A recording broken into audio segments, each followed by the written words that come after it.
أجمعين. أعوذ بالله من الشيطان الرجيم. بسم الله الرحمن الرحيم.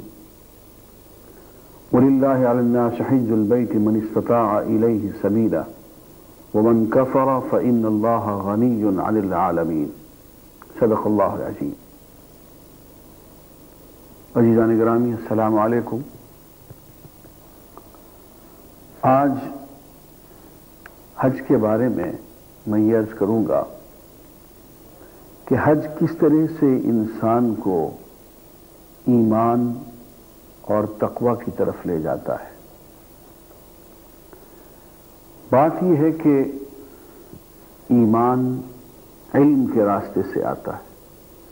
ہم پہلے کسی چیز کو جانتے ہیں، پھر اس کو سمجھتے ہیں، اچھی طرح سے سمجھتے ہیں. جب وہ بات دل میں بیٹھ جاتی ہے، وہ کنوکشن اس کا ہو جاتا ہے تو اس کو ایمان کہتے ہیں. علم جب راسخ ہو جاتا ہے تو ایمان کہلاتا ہے، اور جب وہ ایمان ہوتا ہے اور پختہ ہو جاتا ہے تو عمل کے سانچے میں ڈھل جاتا ہے. علم نہ ہو تو ایمان ممکن نہیں، اور ایمان نہ ہو تو عمل کا صدور ممکن نہیں. اور اسی کو قرآن مجید میں معیار قرار دیا گیا. اب دیکھیے، جو میں نے آیت تلاوت کی، اس کا ترجمہ یہ ہے کہ اللہ تعالیٰ کی طرف سے لوگوں پہ یہ فرض قرار دیا گیا ہے کہ اللہ کے گھر کا حج کریں اگر وہ وہاں جانے کی استطاعت رکھتے ہوں. اور جو شخص کفر کرے تو سمجھ لو کہ اللہ تو تمام جہانوں سے بے نیاز ہے. ومن کفر، جو کفر کرے. یہاں من کفر، جو کفر کرے سے مراد کیا ہے؟ کفر کرنے سے مراد یہاں یہ ہے کہ حج کرنے کی استطاعت ہے اور نہ جائے، یہ کفر ہو گیا. بالکل یہ ایسے ہی ہے جیسے کہ نماز کے بارے میں کہا گیا کہ من ترک الصلاۃ متعمدا فقد کفر. جس نے جان بوجھ کے نماز چھوڑ دی اس نے کفر اختیار کر لیا. قرآن مجید میں کفر اس بات کو کہا گیا ہے کہ انسان حج کی استطاعت رکھتا ہو اور پھر نہ کرے.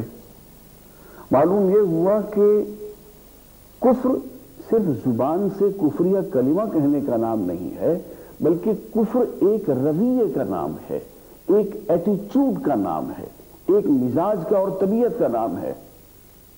ہو سکتا ہے کہ میں دن میں 1000 مرتبہ لا الہ الا اللہ محمد الرسول اللہ کہوں، لیکن میرا رویہ کافرانہ ہو. یہاں ومن کفر جس چیز کو کہا گیا ہے وہ عمل کو کہا گیا ہے، زبانی دعوی کفر کو نہیں کہا گیا.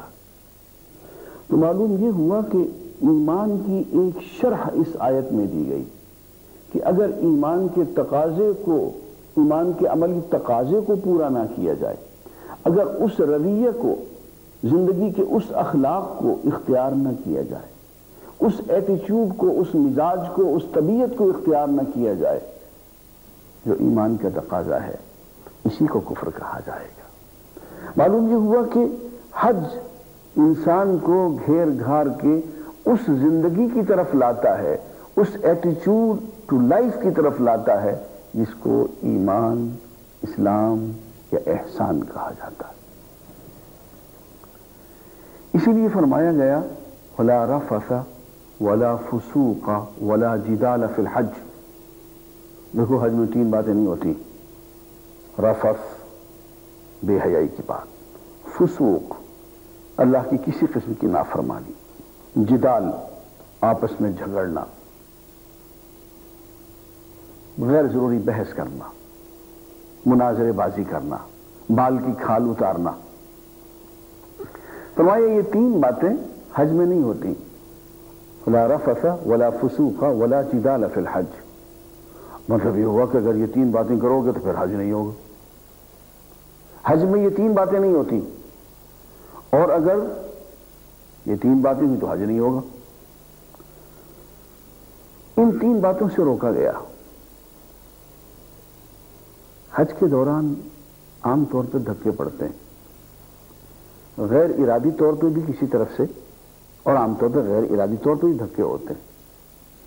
اب ایک ہجوم کی کیفیت ہے، جان بوجھ کے تو کوئی دھکا نہیں دیتا، لیکن اگر ہو گیا اس طرح سے تو دھکا پڑے گا، بعض دفعہ اس سے چوٹ بھی لگ جاتی۔ اب دھکا تو پڑا غیر ارادی طور پہ، اور جوابی کارروائی کروں میں اپنے ارادے سے تو حج گیا۔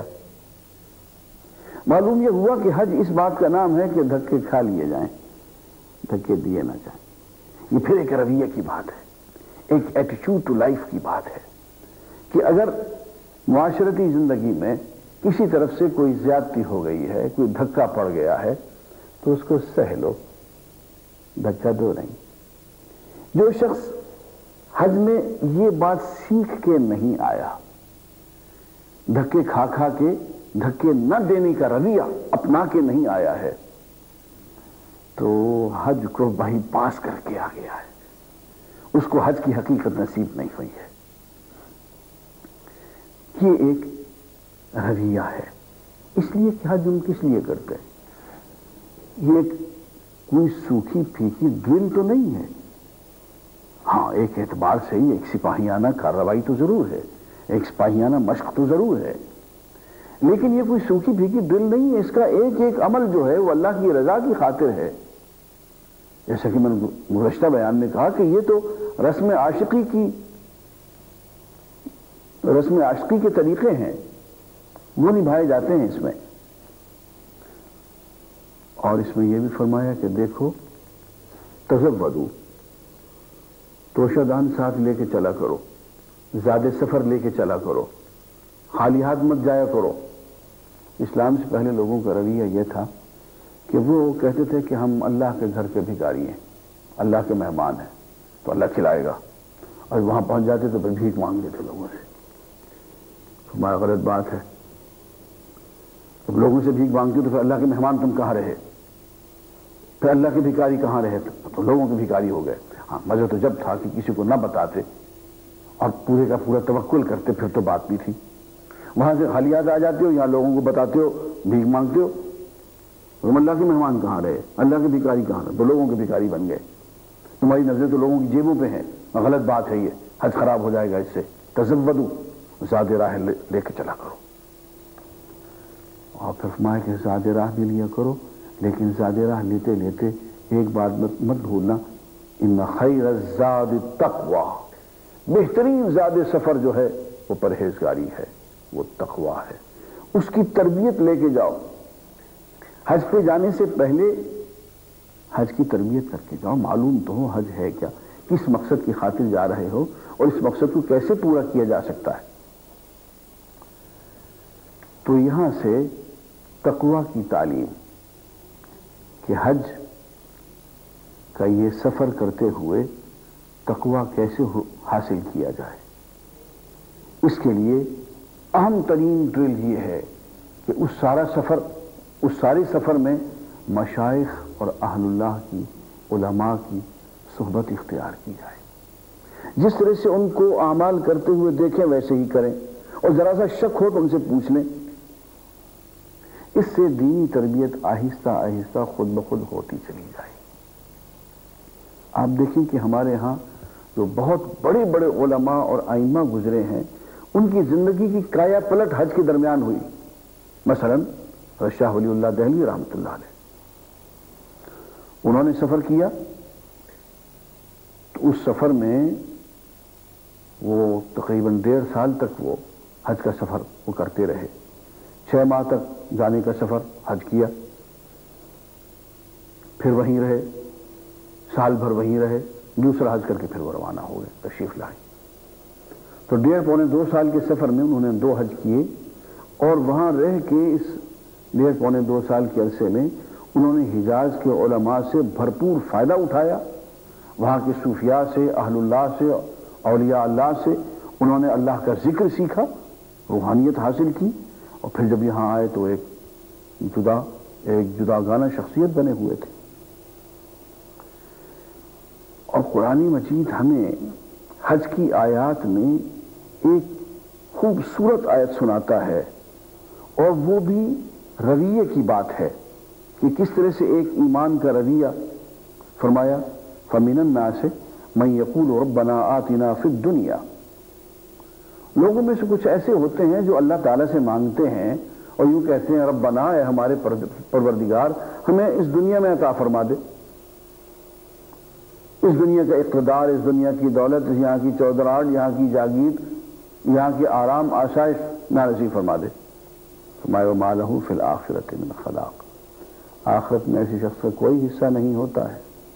ایک طرف ہو کہ مت رہو، صرف دنیا ہی دنیا مانگو اور آخرت سے بالکل محروم ہو کے رہ جاؤ، یہ غلط بات ہے. دین اور دنیا دونوں کا امتزاج پیدا کرو. فرمایا کہ کچھ لوگ ایسے ہوتے ہیں وَمِنْهُمْ مَن يَقُولُ رَبَّنَا آتِنَا فِي الدُّنْيَا حَسَنَةً وَفِي الْآخِرَةِ حَسَنَةً وَقِنَا عَذَابَ النَّارِ. وہ کہتے ہیں کہ ہمارے پروردگار ہمیں اس دنیا میں بھی بھلائی اور حسین زندگی نصیب فرما اور آخرت میں بھی بھلائی اور حسین زندگی نصیب فرما اور آگ کے عذاب سے ہمیں نجات عطا فرما. فرمایا اولئک لہم نصیب مما کسبوا.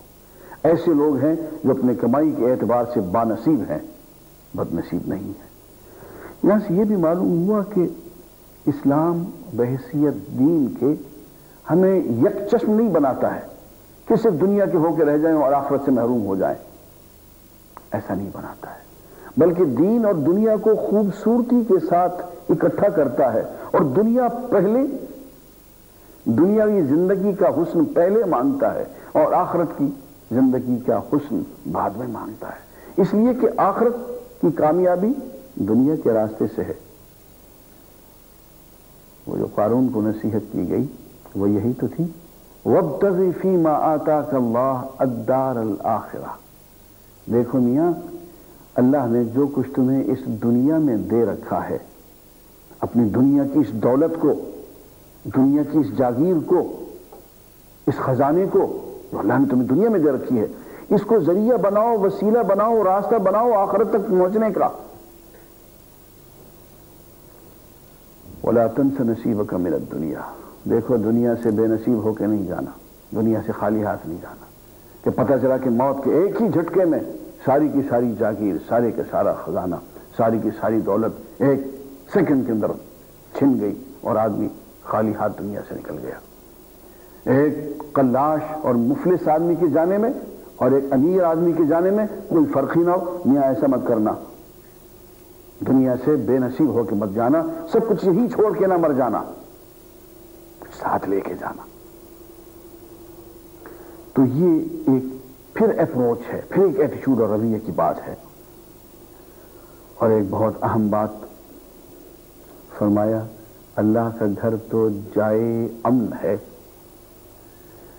میں نے اپنے بزرگ استاد حضرت مولانا عبدالرشید نعمانی صاحب سے عرض کی، بیت اللہ کے سامنے بیٹھے ہوئے تھے. میں نے کہا حضرت کوئی دعا فرما دیں.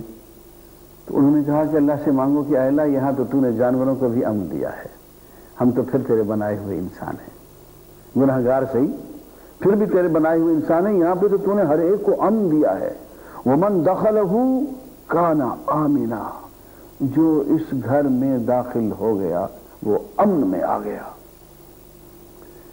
اس جگہ جا کے امن مانگنا چاہیے.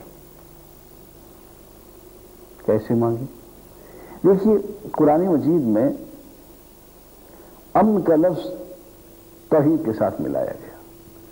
فرمایا امن کا مستحق وہ ہے جو توحید پہ چلنے والا ہو. حضور نے فرمایا کہ المؤمن من آمنہ الناس. مومن وہ ہے جس کی وجہ سے لوگ امن پائیں.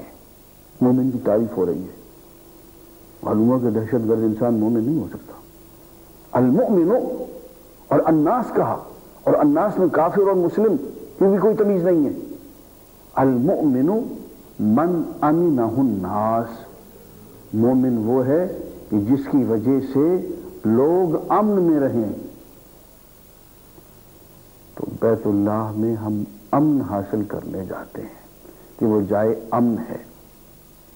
وہاں جا کے اپنے دل کو امن و آشتی سے اس قدر بھر دیں کہ جب واپس آئیں اپنے شہر میں، اپنے ملک میں، تو اس شہر کو اور ملک کو بھی محسوس ہو کہ کوئی امن والا آ گیا ہے، کوئی امن لے کے آ گیا ہے، امن کو بانٹ رہا ہے۔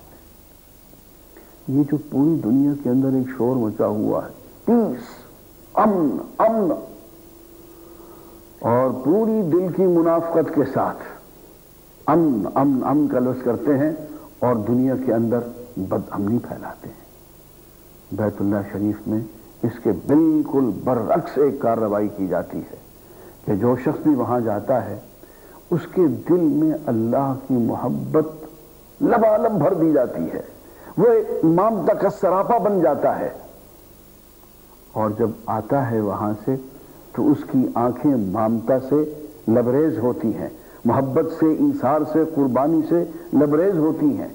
وہ ہر شخص کے لیے امن کا پیامبر ہوتا ہے، اس لیے کہ امن اور ایمان جو ہیں فرمایا دونوں اکٹھے چلتی ہیں۔ مسلم کے بارے میں آپ نے فرمایا المسلم من سلم المسلمون من لسانه ویده، مسلمان وہ ہوتا ہے کہ جس کی ہاتھ سے اور جس کی زبان سے لوگ محفوظ رہیں۔ جب ہم دعا مانگتے ہیں نیا چاند دیکھ کے تو کیا کہتے ہیں؟ اللہم اہلہ علینا بالامن والایمان والسلامت والاسلام ربی وربک اللہ۔